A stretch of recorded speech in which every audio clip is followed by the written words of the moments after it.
makadini tinotarisira kuti muri right. Ndinovimba kuti muri kundinzwa handiti?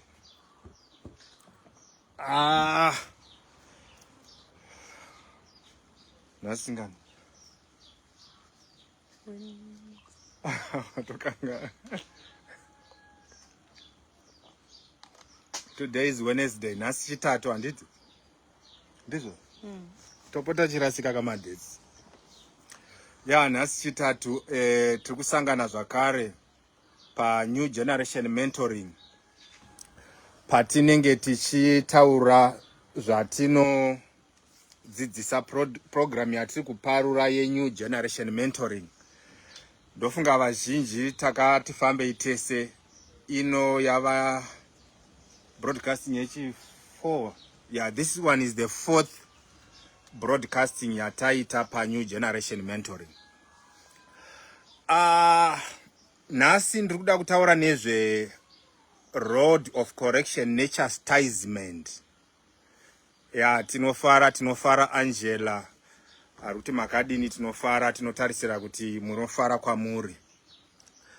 So nasi toda kutaura nezve road of correction and chastisement, kuti zvinorevei uye zvinofanira here kuti zvishandiswe, kunyanya takatarisa road of correction. Kurova mwana chaiko kana achinge akanganisa, zvakanaka here, zvinoita here izvozvo. But ndofunga background ndeyekuti so it's a module yatinoticha, but kana iyi module manje inoda both vabereki nevana kuti vadzidziswe module yatiri kutaura nhasi. But zvozosiyana manje nekuti kuvabereki inodzidziswa sei, kuvana inodzidziswa sei, ndizvo?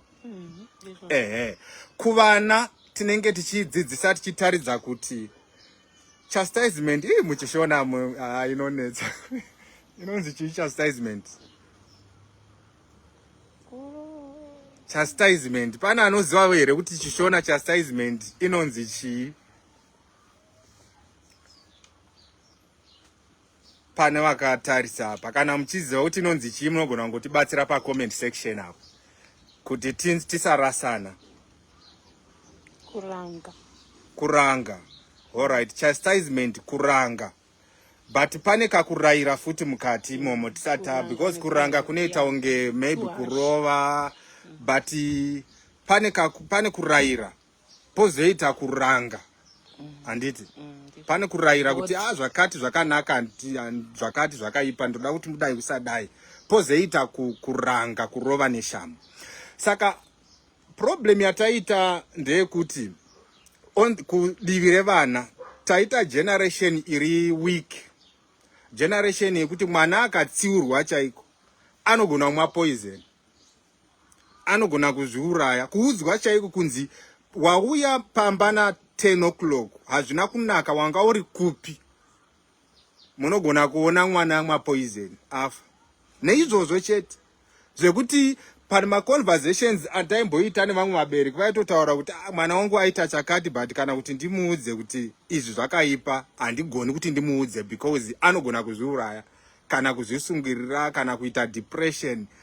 Izvozvo hazvina kunaka izvozvo, zvekuti unosvika pakusadzora mwana uchitya kuti anogona kuzviuraya. Aiwa, hazviko izvozvo, hazviko izvozvo. Mwana oenda musango so uchinzi mukamudai so pamba pano anorara simo mumba munomu, aenda buda.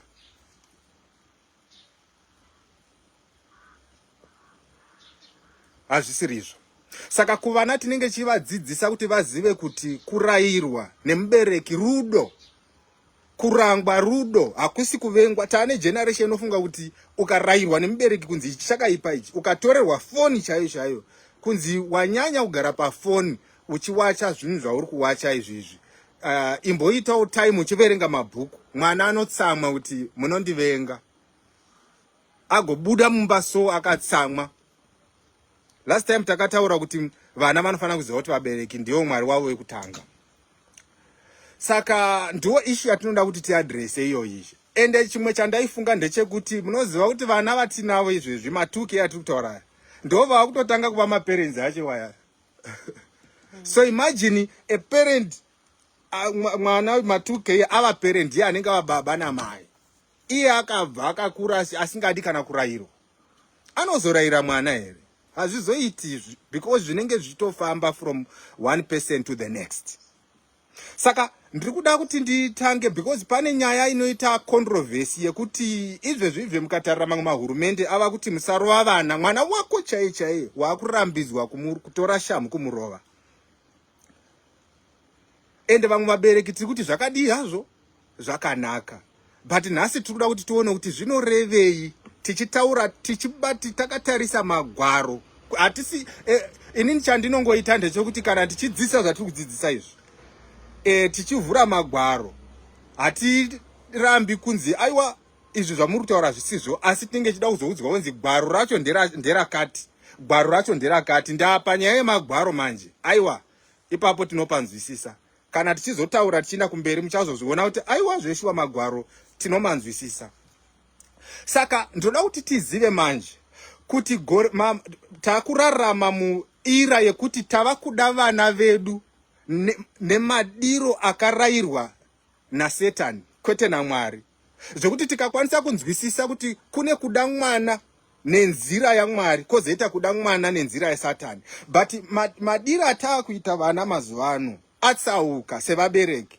Takutofunga kuti kusatsiura mwana so rudo, kusatorera mwana chinhu chamunoona kuti iye anochida but uchiona kuti aiwa rudo. Kutorera mwana foni kudai mwana usara achichema, moyo wakurwadza kuti regedzai ndimudzorere foni yake mwana wangu. Zvekuti ndichakutaridzai kuti pane kurwadziwa kwaunoita towards mwana kuri godly nekurwadziwa kuri demonic. Tichazoverenga magwaro acho papapa. But ndoda kuti nditange ndichiti kana tichitaura nezvechastisement, hakusi kuti mubereki anofanira kugara achingotora shamu achingorova mwana so achitora shamu achirova. Hazvizvo zvatiri kutaura, ende hazvizvo zvinotaura magwaro. Regedzai nditange neEphesians chapter 6 verse 4. Fathers, do not provoke your children to anger. Do not exasperate them to the point of resentment with demands that are trivial or unreasonable or humiliating or abusive, nor by showing favoritism or indifference to any of them. Saka magwaro anototi musataridza favoritism kuvana, musaabuse vana, musaita zvinhu zvekuti vana vanopedzisira vakukuvengai kana muri vabereki. Kureva kuti magwaro hakurudziri vabereki kuabhisa vana. Handizvo?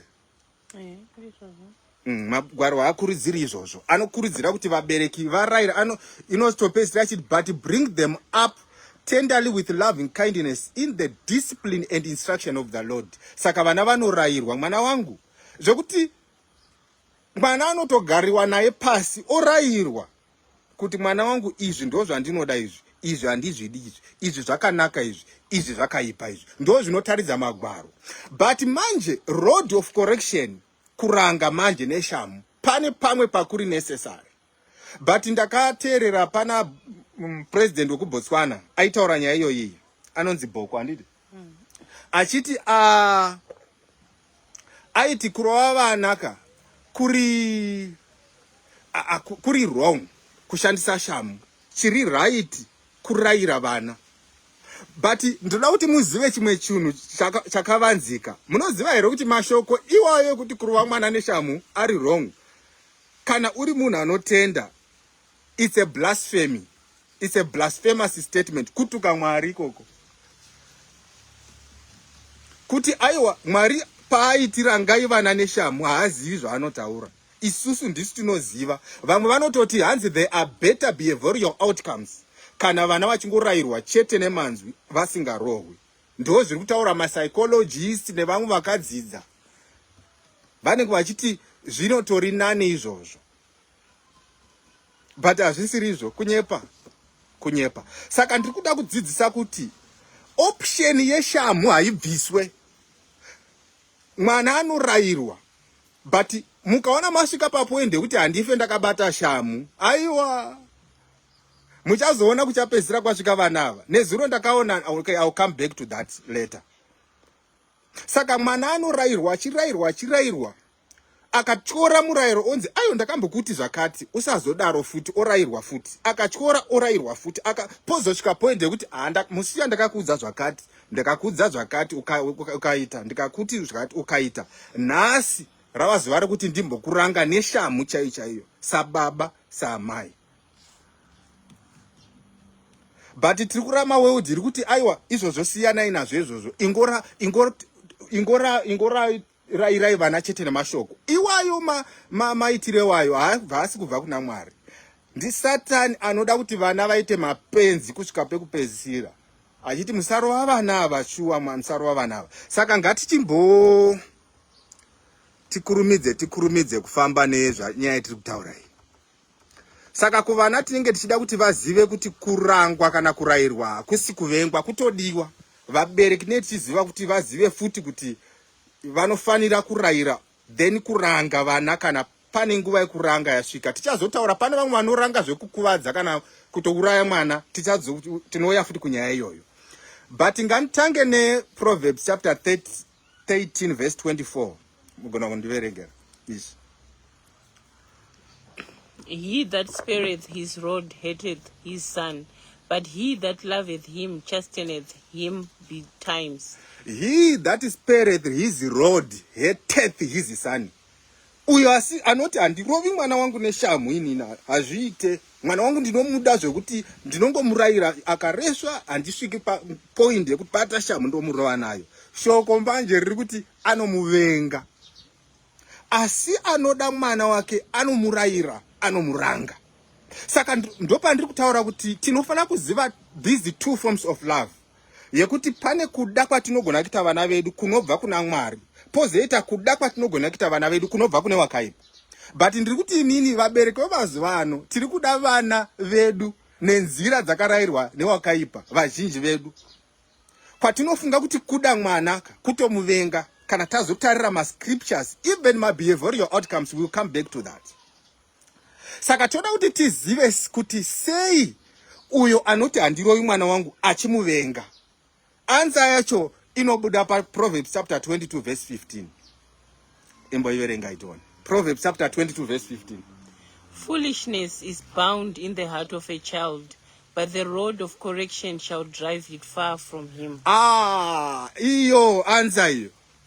Hanzi upenzi hwakasungirirwa mumoyo wemwana, asi kuti chi rod of correction ndiyo ichabvisa upenzi.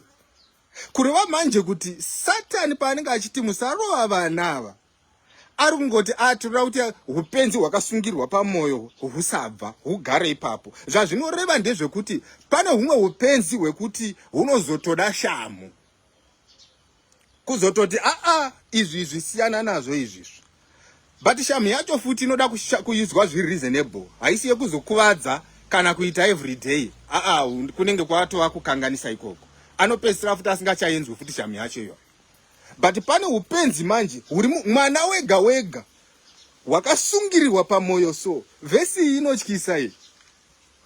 Kari kamwana kakazvarwa so kasina tichiti vana havana chivi, havana chavanoziva. But mukasaziva momani kamwe kaupenzi kakaiswa naMwari nekungwara kwavo, kavakati aka kanobudiswa chete nerod of correction, nechastisement, nekuva tough kuti this you cannot do, this you cannot do. Saka tinoda kupa two examples ekuti vabereki kana une vana 2 pamba, one mwana unenge uchimurega achita zvaanoda, kauya pamba na 12 o'clock usiku, kauya na 1 haumubvunze kuti waswera kupi, wanga unani, handiti. Newaunoudza kuti 6 o'clock wava pano, handidi kuti utambe nevanhu vakati anodiwa, unoda mwana ndeupi? Wauri kurayira uyu ndiye waunoda uyu, uyu wauri kurega uyu haumudi uyu. Ndiri kuzama kutsanangura malove andiri kutauraya, one from God, the other one from the devil. Saka isusu tiri kuda vana manje nenzira dzisina kubva kuna Mwari. asi tataura tikati hakusi kuti gara uchingorova mwana everyday. Tiri kuti pane time when it becomes necessary kuti uti izvizvi handidi kuzviona mumba mangu izvi. Ende ukaona wasvika pakuti ndikarova mwana anozozviuraya kana kudisa kana regedzai ndimusiye.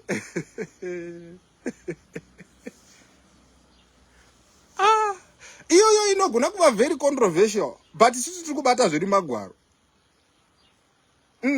Because mwana uri kurega uchita achazviuraya uyu achazondouraya vanhu 10, 12, 30 mangwana.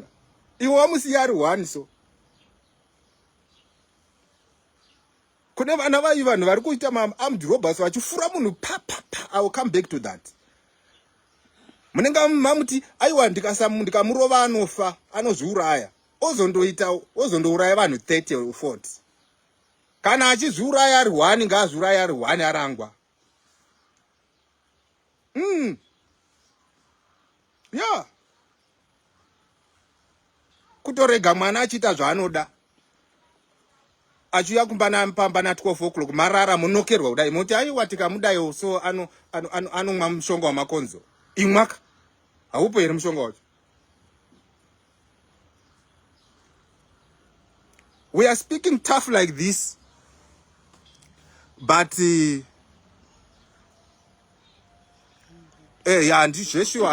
depends on which part of the world you are living in. Kuno shamu haitenderwi shandisa muromo chete. Muri kuzviona. Ndo zvatiri kuti izvozvo mitemo idzodzizi hadzina kubva kuna Mwari. Zvachose kunenge kuri kunziregedza mwana wako aite benzi. Hadzisi mitemo dzaMwari idzodzidzi. Saka sometimes I don't know, mwana wako handiti iwe unenge uchinzi usabata shamu pamwana wako and anokuripota futi kana maneighbors kana kuti chii. But at the end of the day, I don't know. What do you think? Andopa tiri kuti chiuya tizame kutaura naye kunye generation mentoring. Saka mwana anofana kuziva kuti akarohwa neshamu haaripoti mubereki. Arohwa zvekunzi ari kurangwa kwakuinda pamapurisa so. Kwaundarohwa naMwari wangu nemubereki wangu. Wotorwa woenda kusocial welfare. Ndizvo here izvozvo. Hakuna zvinhu zvakaita seizvozvo. But zviri kuitika ende zviri kuita it is becoming normal and normal. Tichifunga kuti tiri kugona kuti musarova vana. Ende ndinonzwisisa kwazvinobva kuti kune vamwe vabereki vanokuvadza vana. That's why ndati ndichadzoka panyaya iyoyo. Ndoibata futi tichishandisa futi magwaro. But inini wangu inini. Aiwa.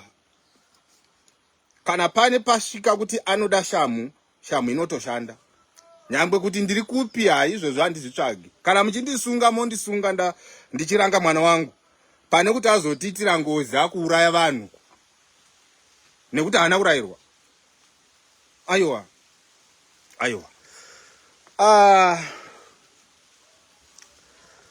Saka regedzai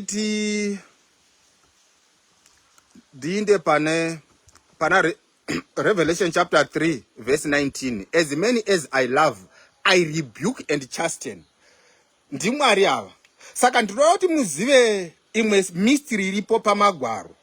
Nature, kurarama kwatinoita kudayo, kunoparidza vhangeri. Zvekuti vhangeri ukangogara wakatarisa upenyu hwevanhu nemararamiro atinoita, unogona kutoona vhangeri usina kuparidzirwa nemunhu. Saka kurarama kwatinoita isusu vabereki, tichiita chastise vana vedu. Kuchastise iyoyo ilove yatiri kushowa kuvana. Just as God chastises us, kutaridza kuti anotida. Zvokuti ukaona Mwari achikurega uchiinda kwaunoda, achiti handibate shamu pamwana uyu, kurota hakude. Kana achikuda anoti mwana wangu apa wareswa. Pamwe pacho anogona kukuranga. Ndo zvakaitwa kaMiriamu paakarohwa nemaperembudzi kapaya. Ataura kuti Moses arorere muEgyptian woman. Mwari vakamuranga nemaperembudzi. Israel ikaita 7 days yakamira kuti Miriam adzoke kubva kumatende vagoona kufamba vachienda ku promised land. Saka tingati Mwari akavenga Miriam here. Aiwa, haana kuvenga Miriam. Iro iko kumurova nemaperembudzi kumurayira kuti Miriam izvi uri mwana wangu haufani kuita izvozvo. Rudo. Ndiro rudo. Hurumende yoya yoti usarova. Saka tane vanhu vaviri pano. Tina Mwari akasika vanhu vacho vari muhurumende wekudenga nehurumende. Mubvunzo. Hurumende yangwara kupfuura Mwari manje pavana heritage from God vakapiwa naMwari. Hurumende yakuti usabata mwana wako musiye. Tarirai zvavakuita mastreets vana vaye. Saka issue ndeyekuti kana tiri vanhu vanonzwisisa manje, hurumende iyi haisi kuti ivo vari kutoti tiri kugona. But kana mukazozvitarira through the light of the scriptures, mune makuzoona kuti aiona ivo vacho havasi kuziva kuti kwavari kufunga kuti kugona kukanganisa. Ndizvo? Kukanganisa. Zvokutoti hurumende takuzotoda hurumende dzine vanhu vanoziva Mwari nehunhu. Ndo vanofana kupa mitemo ino govern society. Kwete zvatiri kuona izvi.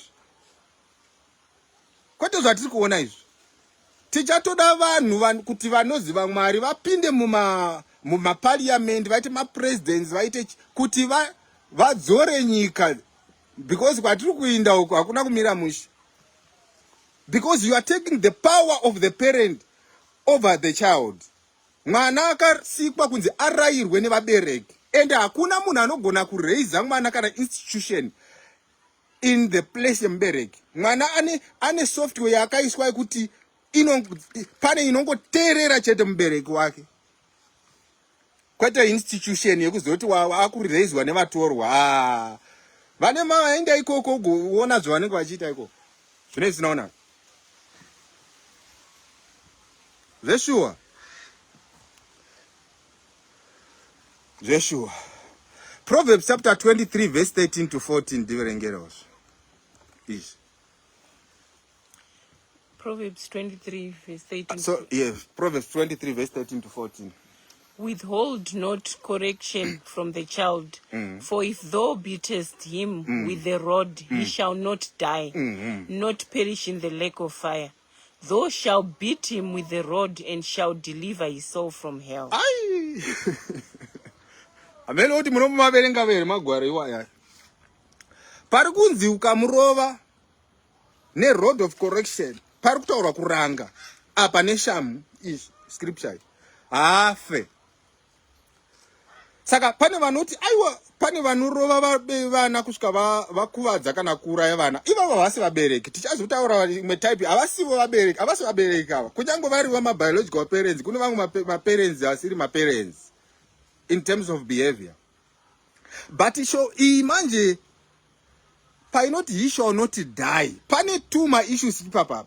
Pane death iri physical. Pane death iri spiritual. Dosaka izoti thou shall beat him with the rod and shall deliver his soul from hell. Zokuti pane connection between the rod of correction ne salvation yemwana. Nda pane musikanzwa yekuti akasarohwa akaramba achiita haazokwanisi kundonamata Mwari. Anotoita mwana wekuti haachadzoke zvachose. Panzi foolishness is bound paya. Saka pane foolishness yekuti ikasabuda haafi akaita mwana anonamata Mwari. Anenge akutorasika zvachose. Ndosaka iscript gwaro richiti mukamurova manje pane ka element ke salvation kanopinda ipapapa. Hanzi ukamurova uchadzikinura mweya wake kubva kugehena. Hurumende yako yachiti musarova, regai vainde kugehena. Regedzai vandotsva vanavo. Harusi rudo runobva kuna Mwari irworo. Ndizvo here. Saka maybe tiri panyaya iyoyo, maybe tingazoshaya time yekuverenga magwaro acho. Yevabereki vanorova vana vachikuvadza kana kuuraya. Ndakatoverenga certain article musi unoyu. mubereki akatorova vana vakaita mabands and all that, vakasvika pakuenda kuhospital, vakatoadmitwa as I'm speaking, biological father. Izvozvo hazviite, izvozvo hazviite. But tinenge regedzai tipe muenzaniso waDavid. David akamukirwa nemwana wake Absalom, akatora chigaro chababa. So David akabva akaenda muwilderness achichema. 2 Samuel chapter 15 verse 30 noti, and David went up by the ascent of Mount Olivet and wept as he went up, and his head covered, and he went barefoot, and all the people that was with him covered every man his head, and they went up weeping as they went up. David akachemedzwa nemwana komana wake. Kuchema David kubva pachigaro kuinda mumurenje, amukirwa nemwana. Asi David angauraye here Absalom? Ndapane vamwe vanoti aiwa mwana uyu ndazomukuvadza kana kuti azosvika pakurunda, ndazomurova kusvika pakufa nenyaya yekuti tariraivo zvaaita. Mhosva yacho yakanyanyisa zvekuti ndofunga zvinonzwisisika kuti mwana arangwe kusvika pakadai. Unenge usiri mubereki. Toda kuona kuti David aida here kuona Absalom achifa. 2 Samuel chapter 18 verse 5, and the king commanded Joab and Abishai and Ittai, saying, do gently for my sake with the young men, even with Absalom. And all the people heard when the king gave all the captains charge concerning Absalom. Vanga vakundorwa hondo manje na Absalom. David akati, musauraya mwana wangu. Akavarayira vanhu vese vachinzwa kuti aiwa indai mundorwa naye. Asi Absalom ngararame, musauraya Absalom. Asi ndiye ka Absalom mukira baba. But vakamuraya zvavo, mukazoverenga vakamuraya. Response ya David muna 2 Samuel chapter 18 verse 32 to 33. David akachema akati, oh my son Absalom, would God I had died for thee. Akati dai ndirini zvangu ndafa panzvimbo ya Absalom. Maurayirei Absalom. Dai ndirini, tiri kutaura mwana akanganisira baba kusvika pakuvanyadzisa zvakadaro vari mamba. Asi anoti number 1, musavauraya, musamuraya. Vamuraya anochema kurwadziwa kuti maurayirei mwana wangu, maurayirei Absalom. Akaresva, but kwete kuti mungamurenga ranga nerufu.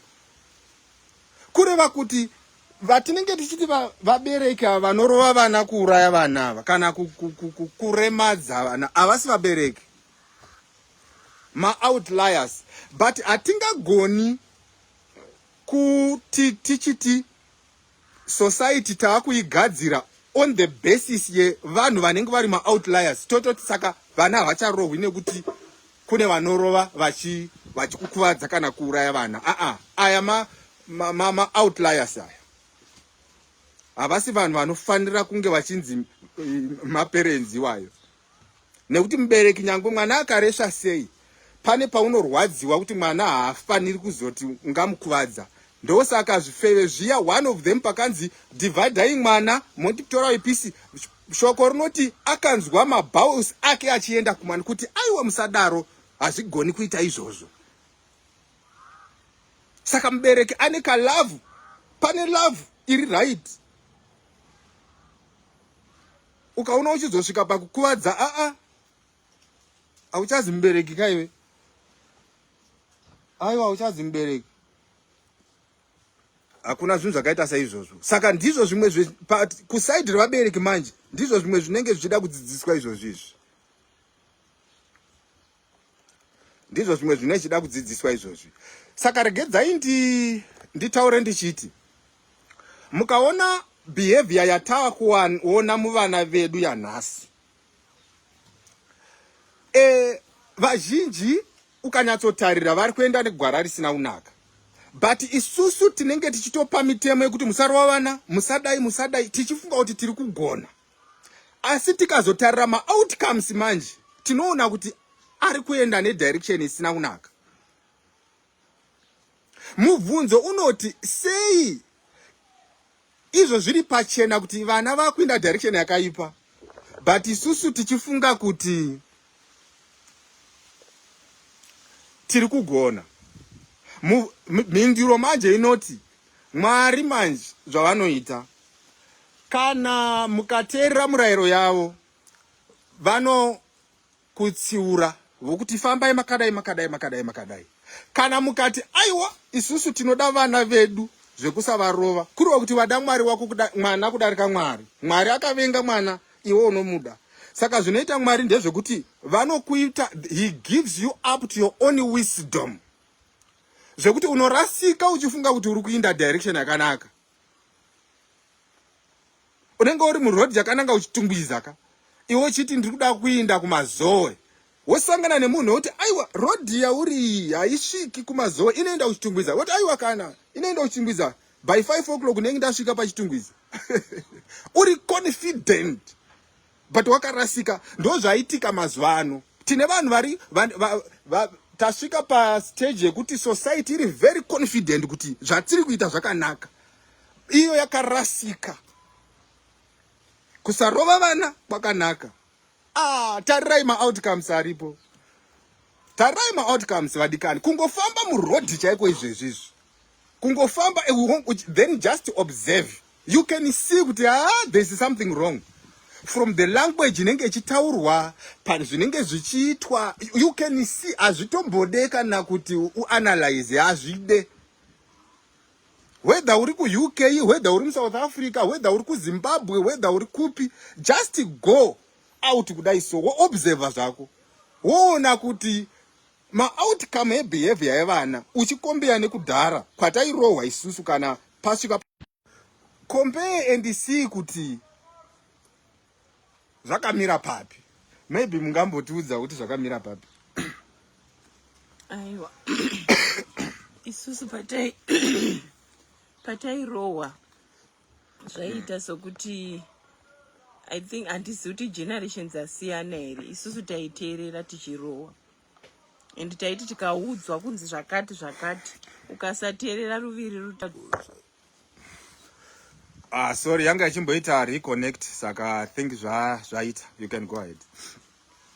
Saka tikatakombea kare nezvakuwanikwa izvezvi kare stairohwa and shamu yaishanda, which I still think kuti shamu inoshanda. Of course zvavakuitwa mazuva ano zvokunzi nenzvimbo sezvataura mumambonyora paya kuti nzvimbo dzatiri hadzitendedzi. Asi I think we need to find a way yekuti vana vanzwe, nekuti vamwe hateereri nekungoudzwa, kungotaurwa naye mashoko. So untoona sokutoti ndevekare havanzwisisi, they are so backward.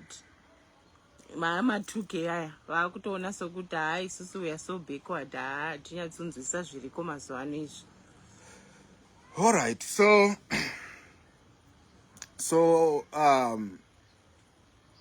Proverbs chapter 3 verse 5 to 6.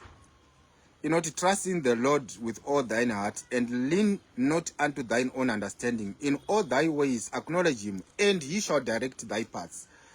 Kurauti kana ukateerera murayiro Mwari vanokutaridza kuti famba nepapa. But kana ukarega manje unozozviona kuna Isaiah chapter 44 verse 24 to 25. Hanzi he turneth wise men backward. Zvekuti munenge muchiti kungwara ikoko Mwari vanokudzosera backward. Zvekuti munenge muchiti tiri kugona, and maketh their knowledge foolish.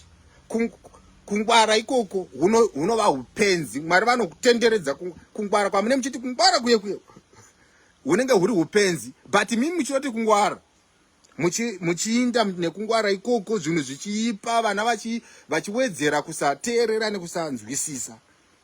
Asi hamuzvioni because munenge muchitoti makangwara, but manje kungwara ikoko hunenge huri upenzi. Hunenge huri huri upenzi. Saka we are not saying kuti rovai vana every day. Romans chapter 1 verse 22, professing themselves to be wise, they became fools.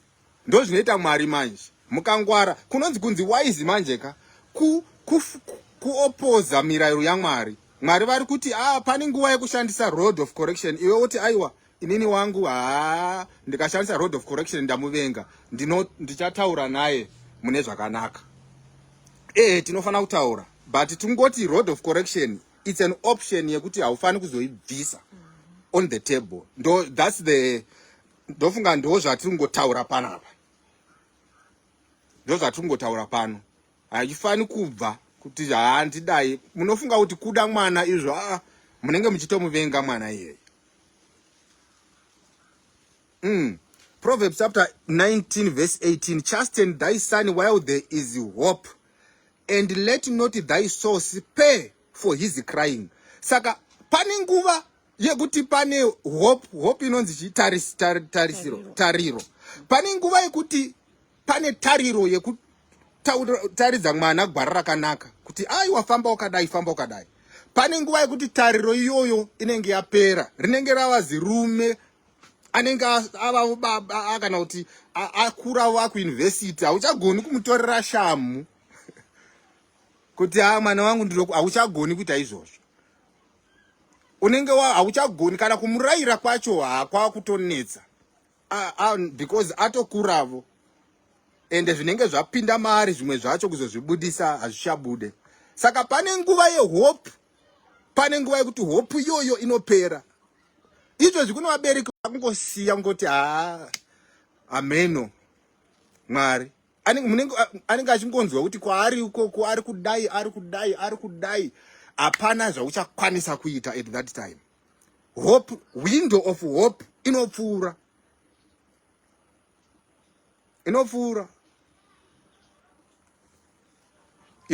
Saka vana ngavazive kuti kurayirwa, kudiwa, rudo, kunzi usaita chakati, usauya pano nenguva yakati asi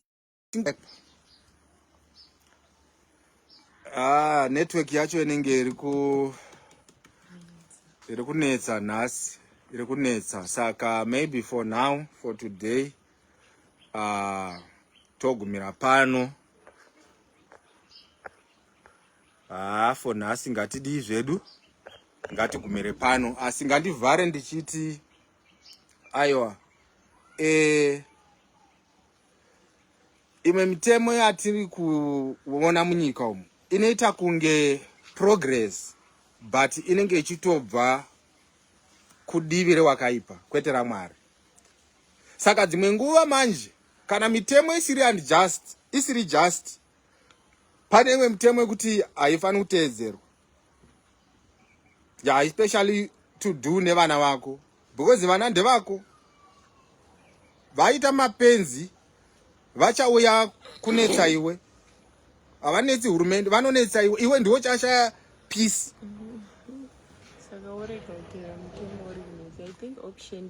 Ndiri kuti pane imwe mitemo, handiti mwana anoudzwa unzi kana ndikakurayira mwanangu ndiri kukuda, ukaona nda kuzobata shamukurova kudai, it's out of love. Ndiri kuitira ramangwana rako kuti usazoita mudhirobha mangwana, handiti usazoita mudhirobha mangwana. Akazviziva izvozvo hazvinetsi.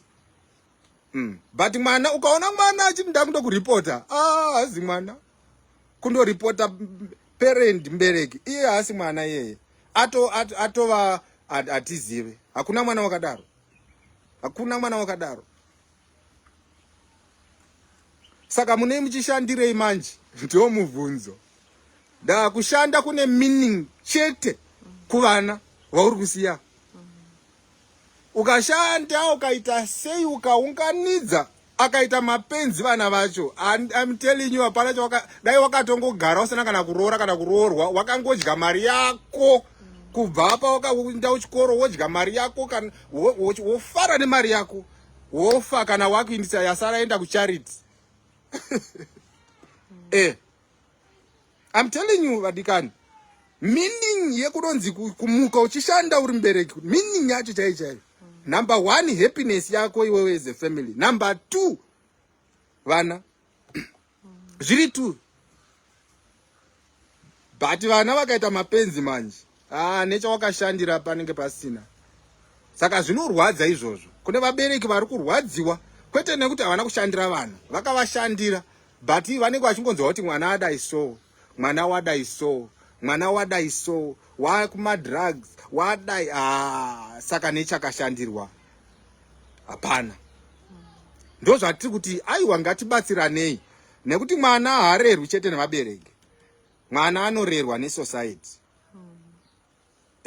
Saka tiri kuzama kuti titsanangure zvatinodzidzisa paprogram patinenge takuzoiparura, tikupe background munzwisise kuti mwana achizouya apa ndo zvaanenge achidzidziswa izvozvi. Kana magara muchitozvida muona kuti zvakanaka, kana mati aiwa hazvina kunaka kuti mwana wangu azive kuti anofana kuteerera baba naamai kuti mazuva ake awedzerwe panyika, ichoice way munenge maita sevabereki. Asi pavana apa pari kurwadza, pari kurwadza. Unoshaya kuti ndakumusha uko kuona kuti vana vachienda kuchikoro kana kuti 10 o'clock vachifamba, so wobvunza kuti naiwe wanonoka uri kufamba, isu taimhanya, this is 10 o'clock uri kufamba. Kamwana kari grade 3 4 kanokudza kuti unei nazvo iwewe, uri yani? I'm telling you. Unondibvunza kuti ndauka zvinei newe izvozvo. Maticha angotiwo aiwa isusu hatingachazvigona. Ndo zviri kutoitika izvozvo. So we need to have these conversations. We can't avoid them. We can't be cowards. Yokuti tinoti regedzai tisataura nezvazvo. Ngatitaure nezvazvo. Kuti pamwe vashoma vangadzoreka. Zvinenge zvakatokosha izvozvo kuti pave nevashoma vanodzoreka. Kana vakawanda, ndokunaka kwazvo ikoko. Havangazodzoreki vose, asi tinenge tamboita sei? Tamboedza sevabereki. Bvunzai Eli. Eli auya achiudzwa nevanhu kuti vana vakoona zvavari kuita kutembera. Akashaya peace nevana Eli. Ndoitawo sei? Ndiri kuvarayira havasi kuteerera. Zokuti pavakafa haana kurwadziwa. Akarwadziwa neareka. Anzwa kuti areka aitorwa vana vafa, akarwadziwa neareka. Akati ava aiwa.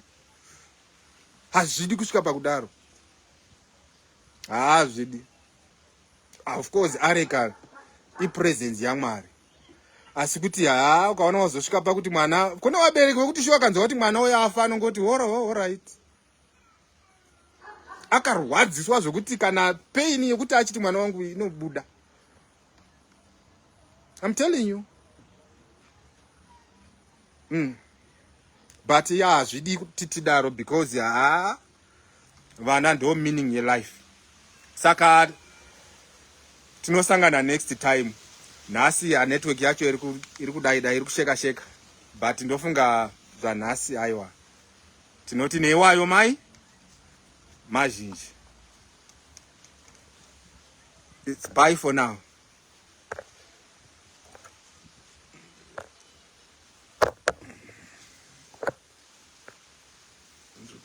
Wait.